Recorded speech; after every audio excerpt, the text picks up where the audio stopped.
ನಮಸ್ತೆ. ಬಲಿಷ್ಠ ಭವ್ಯ ಭಾರತದ ಬಂಧುಗಳಿಗೆ ವಾಸ್ತು ಭುವನ್ ವಾಸ್ತು ವೇದ ವಿಜ್ಞಾನ ಯೂಟ್ಯೂಬ್ ಚಾನಲ್ಗೆ ಸ್ವಾಗತ ಸುಸ್ವಾಗತ.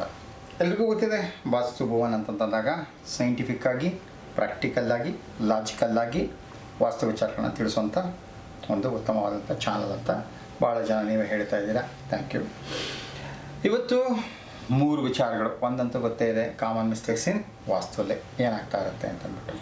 ಈ ಕಾಮನ್ ಮಿಸ್ಟೇಕ್ಸಲ್ಲಿ ವಾಸ್ತು ಅಂತಂದಾಗ ಯಾರಿಗೆ ಮನೇಲಿ ಕೂತ್ಕೊಳ್ಳೋಕ್ಕೆ ಆಗಲ್ಲ, ಸದಾ ಅಲ್ಲಿ ಅಲ್ಲಿ ಅಲ್ಲಾಡ್ಕೊಂಡು ಮಾಡ್ಕೊಂಡು ಪಾಪ ಊರೆಲ್ಲ ಸುತ್ತಾಡ್ಕೊಂಡು ಕೆಲಸ ಮಾಡ್ತಾಯಿದ್ರು ಕೂಡ ಜೀವನದಲ್ಲಿ ಸಂಪಾದನೆ ಆಗ್ತಿಲ್ಲ, ನೆಮ್ಮದಿ ಇಲ್ಲ ಅಂತ ಇರ್ತಾರಲ್ಲ, ಅವ್ರಿಗೆ ಉತ್ತಮವಾದಂಥ ಒಂದು ಟಿಪ್ಸನ್ನು ಕೊಡ್ತೀನಿ. ಅಂದರೆ ಆ ಮಿಸ್ಟೇಕ್ಸ್ ಏನಿರುತ್ತೆ ಅದನ್ನು ಹಿಂಗೆ ಸರಿಪಡಿಸ್ಬೋದು ಅನ್ನೋದನ್ನು ಕೊಡ್ತೀನಿ. ಒಬ್ಬರು ಪ್ರಶ್ನೆ ಕೇಳಿದ್ದಾರೆ, ಏನಂತಂದರೆ 3 ಮುಖದ ರುದ್ರಾಕ್ಷದ ಮಹತ್ವ ಏನು ಅಂತ ಕೇಳಿದ್ದಾರೆ. ಖಂಡಿತವಲ್ಲ ಅದನ್ನು ತಿಳಿಸ್ಕೊಡ್ತೀನಿ. ಹಾಗೆ very important, planetary position in a house, ಒಂದು ಮನೆಯಲ್ಲಿ ಗ್ರಹಗಳ ಸ್ಥಾನಗಳು ಏನು ಅಂತಂದ್ಬಿಟ್ಟು ತಿಳ್ಕೊಳ್ತಾವಣ್ಣ. ಮೊಟ್ಟ ಮೊದಲಾಗಿ ಗ್ರಹಗಳ ಸ್ಥಾನವನ್ನೇ ತಿಳ್ಕೊಂಬೋಣ. ಏನು ಅಂತಂದಾಗ ಈ ಗ್ರಹಗಳ ಸ್ಥಾನಗಳಲ್ಲಿ ಅಂತಂತ ಬಂದಾಗ ಈಗಲೇ ಹೇಳಿದ್ದೀನಿ, ರವಿ ಅಂದರೆ ಸೂರ್ಯ ಎಲ್ಲಿರ್ತಾನೆ? ಪೂಜಾ ಮನೇಲಿರ್ತಾನೆ. ಎಲ್ಲಿ? ಪೂಜಾ ಮನೇಲಿರ್ತಾನೆ. ಎರಡನೇದು ಚಂದ್ರ ಎಲ್ಲಿರ್ತಾನೆ? ಟಾಯ್ಲೆಟ್ಸು ಪ್ಲಸ್ ಡೈನಿಂಗ್ ಏರಿಯಾದಲ್ಲಿ ಇರ್ತಾನೆ ಅಂತಂದ್ಬಿಟ್ಟು. ಹೋದ್ವಾರದನೇ ತಿಳ್ಕೊಂಡಿದ್ವಿ ಏನು ಅಂತಂದರೆ ಮಾರ್ಸು ಅಥವಾ ಮಂಗಳ ಅಥವಾ ಕುಜ ಎಲ್ಲಿರ್ತಾನೆ ಅಂದರೆ ಮನೆಯ ಅಡುಗೆ ಮನೇಲಿ ಇರ್ತಾನೆ ಅಂತ. ಯಾಕಿರ್ತಾನೆ, ಏನಕ್ಕೆ ಇರ್ತಾನೆ ಅನ್ನೋದನ್ನು ತಿಳಿಸಿದ್ದೀನಿ. ಓಕೆ. ಇವತ್ತು ಬುಧನ ಸ್ಥಾನ ಯಾವುದು ಅಂತಂದಾಗ, ಬುಧನ ಸ್ಥಾನ ಅಂತಂದಾಗ ಸಾಧಾರಣವಾಗಿ ವ್ಯಾಪಾರ ವ್ಯವಹಾರ ಎಲ್ಲಿ ಮಾಡ್ತಾರೋ ಅಲ್ಲಿರ್ತಾನೆ ಬುಧ ಅಂತ. ಯಾಕೆ ಅಂತಂದರೆ ಮಲ್ಟಿಪ್ಲಿಕೇಶನ್, ಬುಧ ಅನ್ನೋಂಥದ್ದು ಮಲ್ಟಿಪ್ಲಿಕೇಶನ್ ಆಗುವಂಥದ್ದು. ಅಂದರೆ ಗುಣ ಅದು ಏನಾಗ್ತಾ ಇರಬೇಕಂದ್ರೆ ಬೆಳೀತಾ ಹೋಗಬೇಕು ಅಂತಂದರೆ ಚೆನ್ನಾಗಿ ಬುದ್ಧಿ ಇದ್ದರೆ ಮಾತ್ರ ಬೆಳೀತದೆ, ಬುದ್ಧಿ ಇಲ್ಲ ಅಂತಂದರೆ ಕೊಳೀತದೆ. ಅರ್ಥ ಆಯ್ತಲ್ಲ? ಸೊ ಹಾಗಾಗಿ ಬುಧ ಅನ್ನೋನು ಬುದ್ಧಿಯನ್ನು ಕೊಡೋಂಥದ್ದು. ಎರಡನೇದು, ನಾವು ಬುದ್ಧಿ ಬರ್ಬೇಕಾದ್ರೆ ಏನು ಮಾಡ್ತೀವಿ? ನಾವು ಓದ್ತೀವಲ್ವಾ, ಜ್ಞಾನವನ್ನು ಪಡಿತೀವಲ್ವಾ. ಸೊ ಜ್ಞಾನವನ್ನು ಪಡೆಯುವಂತಹ, ನಮ್ಮ ವಿದ್ಯಾಭ್ಯಾಸವನ್ನು ಮಾಡುವಂತಹ ಆ ಸ್ಥಳದಲ್ಲಿ ಬುಧನ ವಾಸಸ್ಥಾನ ಇರುತ್ತೆ ಅಂತ ಅನ್ನೋದು. ಓಕೆ. ಸೊ ಬುಧ ಅಂದರೆ ಇನ್ಮೇಲೆ ಏನು ತಿಳ್ಕೊಬೇಕು? ಒಂದು ವ್ಯವಹಾರ ಸ್ಥಾನದಲ್ಲಿರ್ತಾನೆ, ಎರಡನೇದು ಜ್ಞಾನಾರ್ಜನೆಯ ಸ್ಥಾನದಲ್ಲಿ ಇರ್ತಾನೆ ಅಂತ ಅನ್ನೋದನ್ನು ನಾವು ತಿಳ್ಕೊಬೇಕು. ವಿದ್ಯೆಯನ್ನು ಪಡೆಯುವಂಥ ಸ್ಥಾನ ಯಾವುದು, ಆ ಸ್ಥಾನದಿಂದ ಬರ್ತಾ ಇರ್ತಾನೆ ಅನ್ನೋದು. ಎರಡನೇದು ರುದ್ರಾಕ್ಷದ ಬಗ್ಗೆನೇ ಮಾತಾಡ್ಬಿಡ್ತೀನಿ. 3 ಮುಖದ ರುದ್ರಾಕ್ಷ ಅಂತಂದಾಗ ನೋಡಿದಾಗ, ಶಾಸ್ತ್ರಗಳಲ್ಲಿ ನೋಡಿದಾಗ ಏನಾಗುತ್ತಾರೆ, 3 ಮುಖದ ರುದ್ರಾಕ್ಷನ ಆದಿದೈವ ಯಾರು ಅಂತಂದಾಗ ಅಗ್ನಿ ಅಂತ ಹೇಳುತ್ತೆ. ಅದರ ಗ್ರಹ ಯಾವುದು ಅಂತಂತ ನೋಡಿದಾಗ ಹೇಗೆ ಯಾವುದು? ಕುಜ, ಮಂಗಳ. ಯಾಕೆ ಅದನ್ನು ಅಗ್ನಿ ಮತ್ತು ಮಂಗಳನ ಹೋಲಿಸ್ತಾ ಇದ್ದಾರೆ ನೋಡಿ, ಎಷ್ಟು ಚೆನ್ನಾಗಿದೆ ಕನೆಕ್ಷನ್ನು. ಪ್ಲಸ್ ಹೋದ್ವಾರ ಕೊಟ್ಟಿರೋದಕ್ಕೂ ಇದಕ್ಕೂ ತುಂಬ ಚೆನ್ನಾಗಿ ಕನೆಕ್ಟ್ ಆಗ್ತಾ ಇದೆ. ಯಾಕಂದರೆ ಅಗ್ನಿ ನಮಗೆ ಏನಾಗುತ್ತೆ ಅಂತಂದರೆ, ಅಗ್ನಿ ಇದ್ದರೆ ಮಾತ್ರ ಒಲೆಯನ್ನು ಉರಿಸೋಕ್ಕಾಗುತ್ತೋ, ಆಹಾರವನ್ನು ಬೇಯಿಸೋಕ್ಕಾಗುತ್ತೋ, ಆಹಾರವನ್ನು ನಾವು ತೊಗೊಳಕ್ಕಾಗತ್ತೆ. ಇಲ್ಲಿ ಬೇಯಿಸಿ ಇಲ್ಲಿಂದ ಆಹಾರವನ್ನು ತೊಗೊಂಡಾದ್ಮೇಲೆ ಒಳಗಡೆ ಇರುತ್ತಲ್ಲ ಜಠರಾಗ್ನಿ, ಇಲ್ಲಿ ಅಗ್ನಿ ಇರಬೇಕು. ಈ ಅಗ್ನಿ ಇದ್ದಾಗ ಮಾತ್ರ ಅದು ಚೆನ್ನಾಗಿ ಜೀರ್ಣ ಆಗುತ್ತೆ. ಇಲ್ಲದಿದ್ದರೆ ಜೀರ್ಣ ಆಗೋದಿಲ್ಲ. ಡೈಜೆಸ್ಟಿವ್ ಸಿಸ್ಟಮನ್ನು ತುಂಬ ಚೆನ್ನಾಗಿಡೋದಕ್ಕೆ 3 ಮುಖದ ರುದ್ರಾಕ್ಷ ನಿಮಗೆ ಸಹಾಯವನ್ನು ಮಾಡುತ್ತೆ. ಹೇಳ್ತಾ ಇದ್ದೆ, ಯಾರು? ಕುಜ, ಮಂಗಳ. ಏನಕ್ಕೆ ದ್ಯೋತಕ ಅಂತಂದರೆ ಕರೇಜು, ಕಾನ್ಫಿಡೆನ್ಸು, ವಿಲ್ ಪವರು ಮತ್ತು ಧೈರ್ಯ, ಸ್ಥೈರ್ಯ, ಆತ್ಮಸ್ಥೈರ್ಯ ಇದೆಲ್ಲವನ್ನು ಕೊಡುವಂಥವನು ಯಾರು? ಕುಜ. ಹಾಗಾಗಿ ಈ 3 ಮುಖದ ರುದ್ರಾಕ್ಷನ ಯಾರು ತರಿಸ್ಕೊಳ್ತಾರೋ ಅವರಿಗೆ ಧೈರ್ಯ, ಸ್ಥೈರ್ಯ, ಆತ್ಮಸ್ಥೈರ್ಯ ಬರ್ತಾ ಇರ್ತದೆ, ಕಾನ್ಫಿಡೆನ್ಸ್ ಬರ್ತಾ ಇರ್ತದೆ, ಆತ್ಮವಿಶ್ವಾಸ ಬರ್ತಾ ಇರ್ತದೆ. ಓಕೆ. ಹಾಗೆಯೇ ಇದು ಏನಿಡುತ್ತೆ ಅಂತಂದರೆ, ಇದನ್ನು ಇನ್ನೂ ಸ್ವಲ್ಪ ನೋಡೋಕ್ಕೆ ಹೋದಾಗ ಏನಾಗುತ್ತೆ ಅಂದರೆ, ಈ ಆಧ್ಯಾತ್ಮಿಕ ಅದರಲ್ಲಿ ಏನು ಹೇಳ್ತಾರೆ ಅಂದರೆ, ಯಾರು ಇದನ್ನು ಧರಿಸ್ತಾ ಹೋಗ್ತಾ ಇರ್ತಾರೋ ಅವರಿಗೆ ಹಳೆಯ ಜನ್ಮದ ಪಾಪ ಕರ್ಮಗಳನ್ನು ಕಳೆಯುವಂತಹ, ಅದನ್ನು ಸುಡುವಂತಹ ಶಕ್ತಿ ಸಾಮರ್ಥ್ಯ ಈ 3 ಮುಖದ ರುದ್ರಾಕ್ಷಕ್ಕಿರುತ್ತೆ ಅಂತ ಹೇಳ್ತಾ ಇರ್ತಾರೆ. 3 ಮುಖ ಅಂತಂದಾಗ ನಿಮಗೆ ಎಲ್ರಿಗೂ ಗೊತ್ತಾಗಿದೆ ಅಂತಾರೆ, ಪ್ರಪಂಚದ ಕಾರಣಕರ್ತರು ಯಾರು, ನಡೆಸುವಂಥವ್ರು ಯಾರು, ಇದನ್ನು ಲಯಕ್ಕೆ ತರುವಂಥವ್ರು ಯಾರು ಅಂತ ಅನ್ನೋದು ಗೊತ್ತು.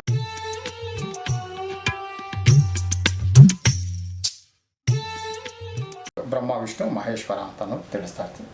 ಹಾಗೆ 3 ಗುಣಗಳು ಯಾವುದು ಅಂತಂದಾಗ ಸತ್ವ, ರಜಸ್ಸು, ತಮಸ್ಸು, ಇದು 3 ಕೂಡ ಸಮ ಪ್ರಮಾಣದಲ್ಲಿದ್ದಾಗ ಜೀವನ ಉತ್ತಮವಾಗಿರುತ್ತೆ ಅಲ್ವಾ. ಸೊ ಹಾಗೇ ಈ 3 ಅಂತ ಅನ್ನೋದು ಏನಂತ ತೋರಿಸ್ತಾ ಇರುತ್ತೆ ಅಂತಂದರೆ, ಗುರುಗಳನ್ನು ಕೂಡ ಅದು ದ್ಯೋತಕವಾಗಿ ಕೊಡ್ತಾ ಇರ್ತದೆ. ಹಾಗಾಗಿ ನೀವು 3 ಮುಖದ ರುದ್ರಾಕ್ಷವನ್ನು ಯಾರು ಹಾಕೋಬೇಕು ಅಂತ ಅಂದ್ಕೊಂಡಿದ್ದೀರೋ ಹಾಕೊಳ್ಳಿ. ನಿಮಗೆ ಇವೆಲ್ಲ ಜೀವನದಲ್ಲಿ ಬೇಕು, ತಗೊಳ್ಳಿ. ಈ 3 ಇದ್ದರೆ ಏನಾಗುತ್ತೆ ಅಂತಂದರೆ, ಧೈರ್ಯ, ಸ್ಥೈರ್ಯ, ಆತ್ಮಸ್ಥೈರ್ಯ ನಮಗೆ ಹೆಚ್ಚಾಗಿತ್ತು ಅಂತಂದರೆ ಏನಾಗುತ್ತೆ ಅಂದರೆ, ಜೀವನದಲ್ಲಿ ನಾವು ಹಿಡಿದಂಥ ಕಾರ್ಯವನ್ನು ಸಾಧನೆ ಮಾಡೋಕ್ಕೆ ನಮಗೆ ಎಲ್ಲ ರೀತಿಯಲ್ಲಿ ಇದು ಅನುಕೂಲವನ್ನು ಮಾಡಿಕೊಡ್ತಾ ಇರ್ತದೆ ಅಲ್ವಾ. ಸೊ ಹಾಗಾಗಿ ಯಾರು 3 ಮುಖದ ರುದ್ರಾಕ್ಷವನ್ನು ಕೇಳಿದ್ರು ಅವರಿಗೆ ಇಷ್ಟನ್ನು ಕೊಡ್ತಾ ಇದ್ದೀನಿ. ಅದೂ ಅಲ್ಲದೆ ಈ 3 ಮುಖದ ರುದ್ರಾಕ್ಷವನ್ನು ಹಾಕೊಳ್ಳೋದು ಏನಾಗುತ್ತೆ, ಸ್ಕಿನ್ ಡಿಸೀಸ್ಗಳು ಕಡಿಮೆ ಆಗುತ್ತೆ, ದೈಹಿಕ ಅನಾರೋಗ್ಯಗಳು ಕೂಡ ಕಡಿಮೆ ಆಗ್ತಾ ಇರುತ್ತೆ, ಮಾನಸಿಕ ಅನಾರೋಗ್ಯಗಳು ಕೂಡ ಕಡಿಮೆ ಆಗ್ತಾ ಇರ್ತದೆ. ಆಮೇಲೆ ಯಾರಿಗೆ ಈ ಭಯ ಆತಂಕ ಎಲ್ಲ ಇರುತ್ತಲ್ಲ, ಇದೆಲ್ಲವನ್ನು ಹೋಗಿಸುವಂಥ ಶಕ್ತಿ ಸಾಮರ್ಥ್ಯವನ್ನು ಈ 3 ಮುಖದ ರುದ್ರಾಕ್ಷ ಕೊಡುತ್ತೆ. ಹಾಗಾಗಿ 3 ಮುಖದ ರುದ್ರಾಕ್ಷವನ್ನು ಯಾರು ಕೇಳಿದಾರೆ, ಅದು ಮಹತ್ವ ಕೇಳಿದ್ರೆ ತಿಳಿಸಿದ್ದೀನಿ, ಹಾಕೊಳ್ಳಿದ್ದಾರೆ ಹಾಕ್ಕೊಳ್ಳಿ. Okay, right.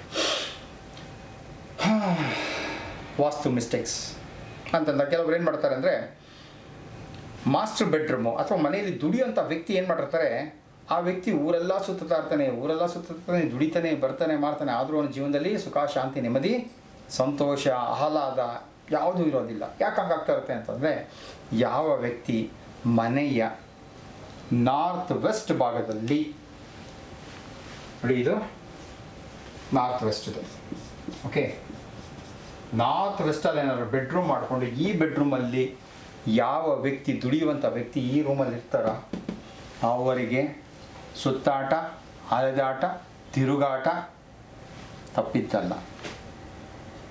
ಇದು ಶಾಸ್ತ್ರದಲ್ಲೂ ಹೇಳುತ್ತೆ. ಹಾಗೆ ಒಂದು ಕಡೆ ಇದ್ದವರು ಅವರು ಮನೆ ಕಟ್ಟಿಸ್ತಾಯಿದ್ರು, ಮನೆ ಕಟ್ಟಿಸ್ಬೇಕಾದ್ರೆ ಅವ್ರು ಹೇಳ್ತಾಯಿದ್ರು, ಅವರು ಸಾರ್ ಇವ್ರದ್ದು ಬರೀ ಟ್ರಾವೆಲಿಂಗ್ ಸರ್, ಹೆಚ್ಚು ಕಮ್ಮಿ ತಿಂಗಳಲ್ಲಿ 20-25 ದಿನ ಬರೀ ಟ್ರಾವೆಲಿಂಗಲ್ಲಿ ಇರ್ತಾರೆ ಸರ್. ವಾರದಲ್ಲಿ ಒಂದಿನ ಇದ್ದರೂ ಹೆಚ್ಚೆನೆ, ಅಥವಾ ತಿಂಗಳಲ್ಲೆಲ್ಲ ಲೆಕ್ಕ ಹಾಕೊಂಡ್ರು 4-5 ದಿನ ಮನೇಲಿ ಇರೋದು ಹೆಚ್ಚು ಸರ್. ಇವ್ರಿಗೆ ಹೆಂಗಾಲ ಮಾಡಿ ಸ್ಥಿರವಾಗಿ ಇರುವಂಥ ಕೆಲಸ ಸಿಗಬೇಕು, ಇವರು ಸ್ಥಿರವಾಗಿರಬೇಕು. ನನ್ನ ಗಂಡಂಗೆ ಸುಮಾರು 20 ವರ್ಷದಿಂದ ಬರೀ ಊರು ಸುತ್ತೋದೇ ಆಗೋಯ್ತು, ಇವ್ರದ್ದು ಎಲ್ಲ ಆಗಿದೆ. ಹಾಗಾಗಿ ಅವರು ಮನೆಯಲ್ಲೇ ಇರೋ ರೀತಿಯಲ್ಲಿ ಏನಾದ್ರು ಒಂದು ಮಾಡಿ ಸಾರ್ ಅಂತಂದಾಗ, ಆ ಹೊಸ ಮನೆಯನ್ನು ಮಾಡಬೇಕಾದಾಗ ಏನು ಮಾಡಿದ್ದೆ ನಾನು ಅವ್ರಿಗೆ ಸೌತ್ ವೆಸ್ಟಲ್ಲಿ ರೂಮನ್ನು, ಬೆಡ್ರೂಮನ್ನು ಮಾಡಿಕೊಟ್ಟೆ. ಅದಾದಮೇಲಿಂದ ಒಂದಷ್ಟು ದಿನಗಳಾದಮೇಲಿಂದ 1-2 ವರ್ಷ 3 ವರ್ಷ ಆದಮೇಲಿಂದ ಮತ್ತೆ ಆ ಕಡೆ ಹೋದಾಗ ಅವ್ರು ಫೋನ್ ಮಾಡಿದ್ರು, ಕರೆದಿದ್ದೆ, ಹೋದೆ, ಇನ್ನೊಂದು ಯಾವುದೋ ಪ್ರಾಜೆಕ್ಟ್ ರೆಫರ್ ಮಾಡ್ತಾ ಇದ್ರು. ಹೋಗಿ ಮಾತಾಡಿದಾಗ ಹೇಳ್ತಾರೆ, ಸರ್ ಅದು ಏನು ಹೇಳಿದ್ರು ಸರ್, ಪರ್ಫೆಕ್ಟ್ ಆಗುತ್ತೆ ಸರ್. ನಮ್ಮ ಯಜಮಾನ್ರು ಇಲ್ಲಿ ಬಂದರು, ಮುಂಚೆ ಯಾವ ಕಂಪ್ನಿಲಿ ಕೆಲಸ ಮಾಡ್ತಾರೋ ಆ ಕಂಪ್ನಿಲಿ ಕೆಲಸ ಬಿಟ್ಬಿಟ್ಟು ಈಗ ಒಂದು ಕಡೆ ಒಳ್ಳೆ ಕಡೆ ಕೆಲಸಕ್ಕೆ ಹೋಗ್ತಾರೆ, ಬೆಳಗ್ಗೆ ಹೋಗ್ತಾರೆ, ಸಂಜೆ ಬರ್ತಾರೆ, ಮನೇಲೇ ಇರ್ತಾರೆ. ಈಗ ನಮ್ಮ ಯಜಮಾನ್ರನ್ನ ನಾವು ಮಕ್ಕಳಾಗಲಿ ನಾವಾಗಲಿ ಎಲ್ಲರೂ ನೋಡ್ಕೊಂಡು ಅವ್ರ ಜೊತೆ ಸಂತೋಷವಾಗಿರೋಕ್ಕಾಗಿದೆ. ಎಲ್ಲರ ಥರ ನಾವು ಶನಿವಾರ ಭಾನುವಾರ ಆದರೆ ಗಂಡ ಹೆಂಡತಿ ಮಕ್ಕಳೆಲ್ಲನೂ ಸ್ವಲ್ಪ ಅಲ್ಲಿ ಇಲ್ಲಿ ಸುತ್ತಾಡೋಕ್ಕೆ ಮಾಡೋಕ್ಕೆ ಅಥವಾ ಜೊತೆಗಿರೋದಕ್ಕೆ ಎಲ್ಲ ರೀತಿಯಲ್ಲೂ ಅನುಕೂಲ ಆಗ್ತಾಯಿದೆ. ವಾಸ್ತು ನೋಡಿ ಸರಿ ಎಂಥ ಮ್ಯಾಜಿಕ್ ಮಾಡಿದೆ ಅಂತಂದರು. ಓಕೆ, ನಾನು ಇದು ಮಾಡಿದಾಗ ಹೆಚ್ಚಿಗೆ ಒಂದು 22-23 ವರ್ಷ ಆಗಿರ್ಬೋದು. ಅವಾಗ ನನಗೆ ಅಷ್ಟು ವಾಸ್ತು ಜ್ಞಾನ ಇರಲಿಲ್ಲ, ಬಟ್ ಅಲ್ಲಿ ಇಲ್ಲಿ ಕೇಳಿದ್ದಿದ್ದೆ ನಾನು. ಹಾಗಾಗಿ ಸೌತ್ ವೆಸ್ಟಲ್ಲಿ ಕೊಟ್ಟಿದ್ದೆ, ಬಟ್ ಇವತ್ತಿಗಾದರೆ ಪಕ್ಕಾ ಕೊಡ್ತೀನಿ ಅಲ್ವಾ. ಸೊ ಅದನ್ನೇ ಈ ಕಡೆ ಇವತ್ತು ಯಾರಿಗೆ ಆ ಥರ ಎಲ್ಲ ಹಾಕ್ತಾ ಇರುತ್ತೋ ಅಂಥವ್ರು ಇರಬೇಕು ಅಂದರೆ ಮನೆಯ ಸೌತ್ ವೆಸ್ಟ್ ಭಾಗದಲ್ಲಿ ಇದ್ದುಕೊಂಡು ಚೆನ್ನಾಗಿ ಸಂಪಾದನೆ ಮಾಡಿಕೊಂಡು, ಹೆಂಡತಿ ಮಕ್ಕಳು ಅಥವಾ ಗಂಡ ಹೆಂಡತಿ ಮಕ್ಕಳು ತಂದೆ ತಾಯಂದರು ಎಲ್ಲರ ಜೊತೆಗೂ ಇದ್ದುಕೊಂಡು ಆನಂದವಾಗಿ ಉಲ್ಲಾಸವಾಗಿ ಓಕೆ ನಿಮ್ಮ ಜೀವನವನ್ನು ನಡೆಸೋದಕ್ಕೆ ಆ ಭಗವಂತ ಅನುವನ್ನು ಮಾಡಲಿ, ಶಕ್ತಿ ಸಾಮರ್ಥ್ಯವನ್ನು ಕೊಡಲಿ ಅಂತ ಕೇಳ್ಕೊಳ್ತಾ, ಎಲ್ರಿಗೂ ಕೂಡ ಆಯುಷ್, ಆರೋಗ್ಯ, ಉಲ್ಲಾಸ, ಉತ್ಸಾಹ ಜೊತೆಗೆ ಅಷ್ಟೈಶ್ವರ್ಯಗಳನ್ನು ಕೊಡಲಿ ಅಂತ ಕೇಳ್ಕೊಳ್ತಾ, ನಮಸ್ತೆ, ಜೈ ಹಿಂದ್.